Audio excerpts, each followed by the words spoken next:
Hey friends, it's Loree with the blog wagonwheelhomestead.com. Welcome back to my channel. Today I'm going to share with you how to feed and maintain your sourdough starter to keep it happy, healthy, and strong. I've been working with sourdough for over 15 years, and working with sourdough and keeping up a good starter is actually one of the simplest things. It's so simple and so easy, but it's actually the thing that I get questions on the most. And so I'm kind of compiled those questions today. I'm going to walk you through exactly how I take care of my starter. I actually keep it in the fridge. I'm going to show you that. You don't have to feed your starter every day. It's going to be super simple. So let's jump right into it, and hopefully this will answer any questions you have about how to care for your starter. Welcome back to Wagon Wheel Homestead, where each week we share with you homesteading tips and tricks and teach you how to live a simple and sustainable life.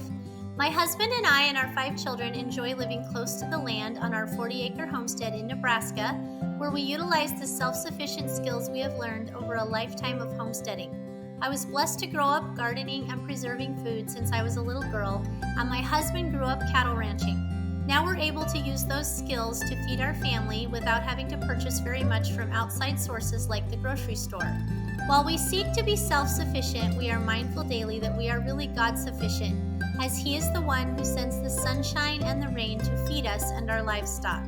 Along with gardening and preserving all of our vegetables, we raise our own beef, milk Jersey cows, make our own dairy products, and bake with sourdough. By involving our children in this lifestyle, we are seeking to preserve these old-fashioned skills by passing them down to the next generation. Join us as we share with you our journey and teach you how to grow a simple, sustainable life. This is my sourdough discard or sourdough starter jar. Discard and starter are the same thing. So I will link here my video that shows you how to make your own starter easily without a scale, without any fancy equipment. So I'll link that video here. If you don't have a scale, if you don't have a starter yet and you want to start your own sourdough starter, which I recommend that you do, definitely watch that video first. And then this video, of course, will carry on from where that one left off. So when you feed your starter in some kind of a jar, it's going to raise and get active and happy, and then as the yeasts get dormant, okay, as they consume all of the flour and water that you have fed them, and they get less happy because they start to get hungry, and it's going to fall back down and become regular starter or discard. The term discard can be really confusing for a lot of people, and I can understand why. The reason that we call it discard is because before we feed our starter a second time, or before we feed it again, we will need to discard some of it. So otherwise, we're going to end up with like a 5-gallon bucket of starter, because the more starter you have in your container, the more flour and water you have to feed it to keep it happy. And so eventually you just get a whole bunch. So before you feed your starter again, you need to discard some of it, and that's why the flat starter, or the starter that needs to be fed, is often called discard, and it's because you need to discard some of it before you feed this again. However, that doesn't mean, especially with an active and healthy starter, that you should discard it into the trash. No, no, no. You should never throw any sourdough starter away. You should never waste any flour. What you're going to do is put that sourdough discard into discard recipes. And if you're not cooking any of those discard recipes when you're wanting to feed your starter again and you need to discard some of it first, no problem. You just put it into a separate jar and put it in the fridge. So that's what this jar is for me. This is my starter jar, or my discard jar. Now you can see it's almost empty, and that's by design. I just made some sourdough pasta. But so I'm going to show you how I feed this when my discard jar gets low. But what happens is, so I keep this jar in my fridge, and I try to keep it at least half full of sourdough discard all the time, because then I can just take it out of the fridge and make muffins, pancakes, waffles, tortillas, pasta, anything that requires discard. I can just take it out and just make the recipe right away with no preparation, no forethought, no, like, oh, I didn't feed my starter, okay? So that's what this is. It lives in the refrigerator. I'm gonna talk to you a little bit more about it because I wanna just really reiterate this and make sure that it makes sense to you. By the way, if you have questions or if you're having trouble with your starter, drop the questions in the comments below and I'm happy to help you figure out and troubleshoot and get so that you're very successful with your starter. So let's just go over a couple common questions that I get. What happens if you forget about this in the fridge? You have to move, or you have a family emergency, or life gets really busy. You forget about it and it stays in the fridge for, let's say, even up to a year. Like you haven't fed it, you haven't done anything with it. So this is what it will look like. I actually found this in my fridge the other day. I'd forgotten about it and it was perfect for this video. So I thought, well, okay, I can show you. So this is what will happen. And you know, you can cover it loosely like this with plastic wrap, or you can cover it with an actual lid. Once it's, you know, risen and fallen and it becomes discard or just regular starter, it doesn't really matter what you cover it with. Probably better to cover it with a real lid, but this is obviously how this got put in the fridge probably 3 or 4 months ago. I don't even know. And this is what it looks like. So when any grain ferments, it produces alcohol, and that's what this is. It's called hooch. Okay, it's black, just black hooch. I'm just gonna pour this off and discard it. So say this is the only thing I had for starter. It's still not bad. Do not throw it away. It has all kinds of probiotic activity and microorganisms that are really healthy for you in here.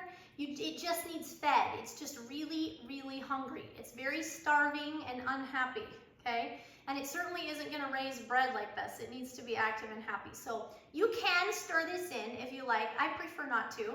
So I'm just going to pour it off and I'll just discard this down the drain. I'm just gonna pour it off, and so now you just have some really hungry starter. So what I would suggest you do is you take a couple tablespoons of this, 2 or 3 tablespoons of it, stick it into another jar and feed it. And part of the reason for sticking it in another jar is just this jar is getting kind of nasty. It's obviously been in the fridge for a while. And I'm going to explain to you in a minute why you need to feed a fair amount of flour and water to this much starter to really make it happy again. And we just want to start with just a little bit, so we don't have to feed it like 5 cups of flour or something crazy. So that's why I'm choosing to just take out, I don't know however much that is, 3 or 4 tablespoons. You can see it's really thick. It was probably mixed really thick when I fed it last. Okay, and we're going to add some flour. Now,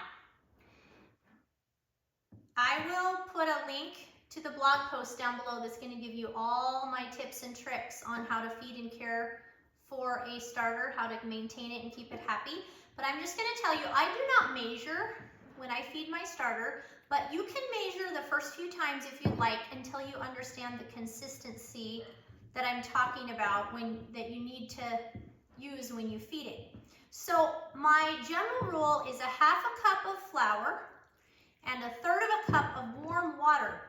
And you know, you will hear some people say, you know, you feed it 1 to 1 to 1. That means 1 part starter, 1 part flour, 1 part water. Well, that's by weight, and flour and water do not weigh the same. So if you're gonna go by weight, you can certainly do that, although I'll just tell you right now, to have a strong, healthy starter, you're gonna wanna feed it more than a 1 to 1 to 1 ratio. You're gonna wanna feed it more like a 1-5-5 ratio, or even a 1-3-3 ratio, which would mean 1 part starter, 5 parts flour, and 5 parts water. But that's by weight, and I am showing you how to do sourdough very simply, like they did in the old days, without a scale. So I just wanted to mention that in passing. But what I do is I just add flour. I try to get the jar no more than halfway full, because otherwise it bubbles over, and sometimes it does anyway, but that's okay. So I'm just stirring it really well. I like these stirring spoons. By the way, you can use metal, plastic, this is wooden, it doesn't matter. They used to say don't use metal with your sourdough starter. What they mean is don't use the old-fashioned metal that was reactive metal. Anything now that you find for a kitchen is going to be stainless steel. And so that's not going to react with your starter, and it's going to be just fine. So I just added flour, and then I poured in water, and I'm just stirring it really well until it's the consistency I want. And this is what I want it to be like. I want it to very slowly fall off the spoon, if at all, okay? Really super thick, almost thicker than pancake batter. That's what I want for my starter, okay? So I'm gonna show you this again in a few hours and show you how this gets happy. Now, if you're wanting this to be really happy and active and ready for bread baking, sometimes if you've neglected your starter for a really long time, sometimes you will have to feed this a couple of times, you know, so let it rise and fall, discard and let it rise, you know, feed it and let it rise and fall again before it's gonna be happy enough for bread. But it's certainly fine, don't throw it away, it's not gonna hurt anything. And so I'm just gonna cover this up with a plate or plastic wrap or a cloth or something and set it in the corner of my kitchen and just let it rise and get happy. And it's gonna be really happy because it's hungry and I fed it. The next thing we're gonna do is we're also gonna feed this, and I'm gonna talk to you a little bit more about ratios. So there isn't much starter in the bottom of here. If you're getting ready to cook and you're thinking, oh dear, I don't have enough starter to even feed my starter, there's no such thing. Even if you were to scrape this out and all you had was just the tiny little bits on the inside of this jar, that would still be enough to get the starter going and get it active and happy again. So what we're gonna do, by the way, whenever my discard jar in the fridge, my starter jar in the fridge gets really low, I just take it out and feed it a bunch of flour and water and let it get happy, let it fall back down, and I stick it back in the refrigerator. You can, if you're gonna be on vacation or whatever, you can feed it and stick it right in the refrigerator and it'll just very slowly ferment, very slowly rise and fall. I typically never do that. I just feed it, let it rise and fall, and then put it back in the refrigerator so that I have plenty of discard. I actually use discard way more than I use active starter because I really only use active starter when I make bread. Most everything else is made with discard, so I just want to keep lots of it on hand. So this is very low, obviously, and it just has a little bit of starter left in the bottom, and I'm going to feed it. No more than probably half the jar. I'm just dumping in flour until I'm happy. By the way, when I make bread in the summertime for farmer's market and I have to make like, 30 or 40 loaves, I'll just put a little bit of starter, half a cup or a cup, however much I have, into a great big bowl and feed it a whole bunch of flour and water till it's the right consistency. And over a few hours, that little bit of starter will take over that whole bunch of flour and water and turn it all into starter. So sourdough is really amazing stuff. So now I'm just gonna add water. You always wanna feed with warm water. Always with warm water. You are dealing with a yeast, a wild yeast, similar, it's a very different composition, but similar in how it acts to the yeast that you buy from the store, commercial yeast. So you want to keep it in a warm environment if possible for it to be the most active and happy. Your starter, the best starter you can ever have is one that you create in your own environment, one that you get used to your environment. So it will get used to your temperatures, it gets used to just all the things in your environment, it acclimates. That will be the best starter for you to use. So I'm just adding water and stirring. Of course, at first it's very dry. And I'm just stirring until I'm happy with the result. Now this is really thick, like almost too thick. So I'm gonna add a little bit more water. I just get warm water right out of the tap. I have well water, so there's no issue with any chlorine or anything. I know a lot of people that feed their starter regular chlorinated water and have no problem. It's probably best if you don't, but you can try it, right? Be a rebel, break all the rules and see what works for you. If you're having trouble, then of course back up and start, seeing what you might be able to do to make your starter behave better. One thing you can do is feed it with spring water. I would not feed it with purified water. The ozonation process that the purified water goes through sometimes can inhibit the yeast growth. So sometimes it's better to feed it with like natural spring water.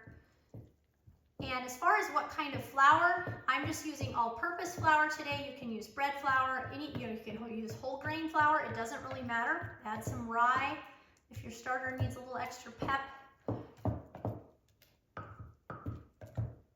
And if you do this, you're gonna have a happy, healthy, active starter. So that's what I do. See, it's really thick.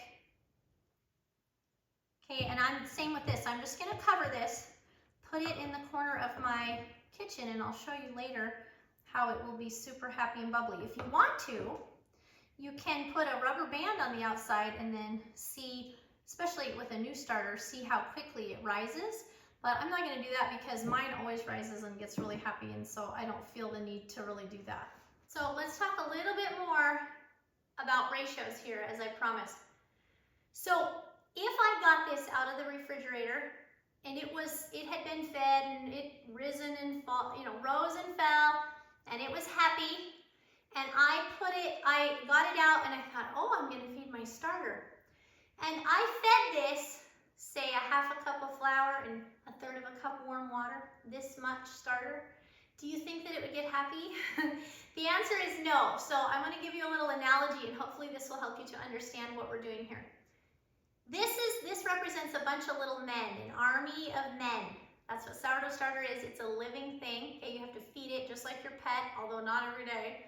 But it's an army of men. This right here would represent like 1,000 men. If I fed this army of men cheese and crackers, like one piece of cheese and one cracker each, do you think they would be very happy? Would they be very active? No, they would not. They would be very unhappy. They would be hungry.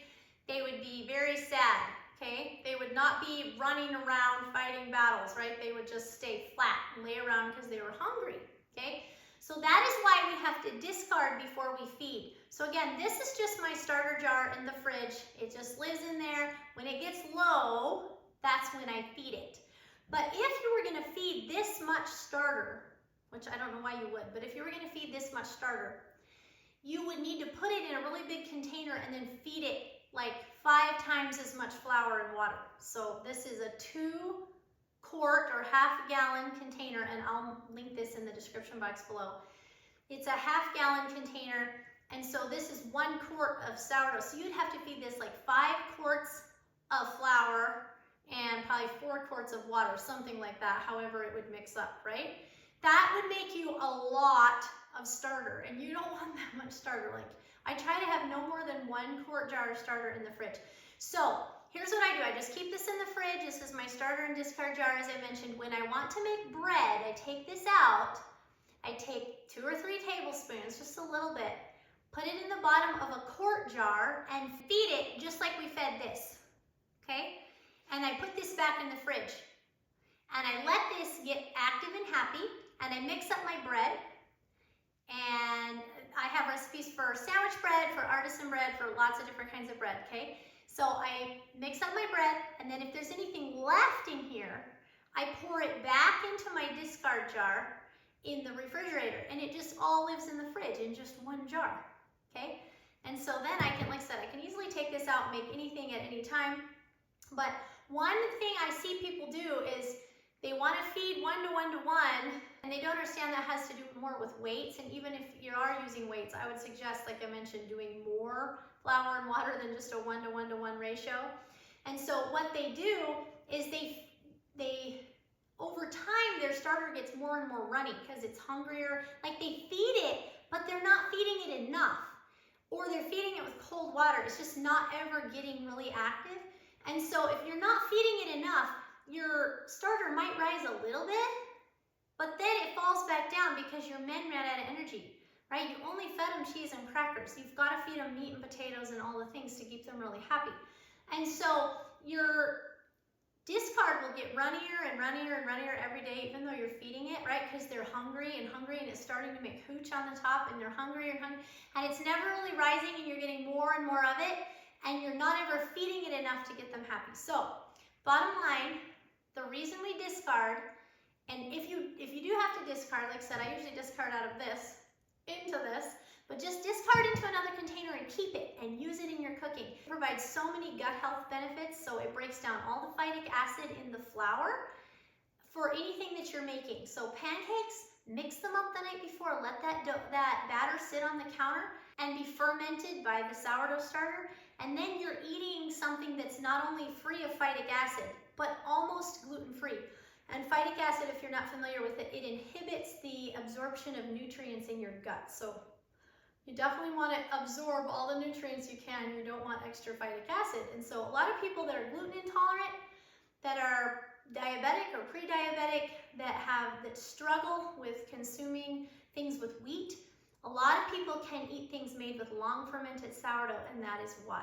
But it's helpful to have a very healthy and happy and active starter, and so that is how I maintain it. And if you have questions for me, please drop them in the comments below, and I'm happy to help you. I hope this has been encouraging to you and inspiring to you. It's not hard. Like I said, you can leave that starter in the fridge for a good long time if needed.